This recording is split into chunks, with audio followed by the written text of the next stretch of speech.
40-50 ఏళ్ల క్రితం Vangaveeti family, Devineni family అని చెప్తుంటారు. మీరు దాన్ని ప్రైడ్గా తీసుకుంటారా, లేకపోతే నెహ్రూ గారి అబ్బాయి కాకపోయి ఉంటే అసలు మిమ్మల్ని ఎవరైనా చూస్తారా?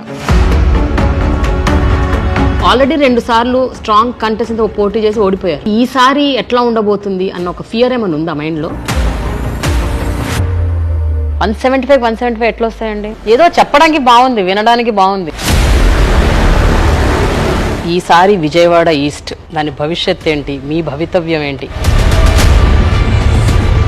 ఒక పొలిటీషియన్గా మీరు ఒక స్టీరియో టైప్ బ్రేక్ చేయాలి అని అంటే ఏది బ్రేక్ చేస్తారు? తెలుగుదేశం పార్టీ ఆఫీస్ మీద దాడి జరిగినప్పుడు ఓహో అవినాష్ అంటే ఇదా, ఆ ఫ్యామిలీకి చెందిన వ్యక్తి కదా, ఎక్కడ పోతాయి ఆ అలవాట్లు, ఆ గుణాలు? మీరేమంటారు దీని గురించి?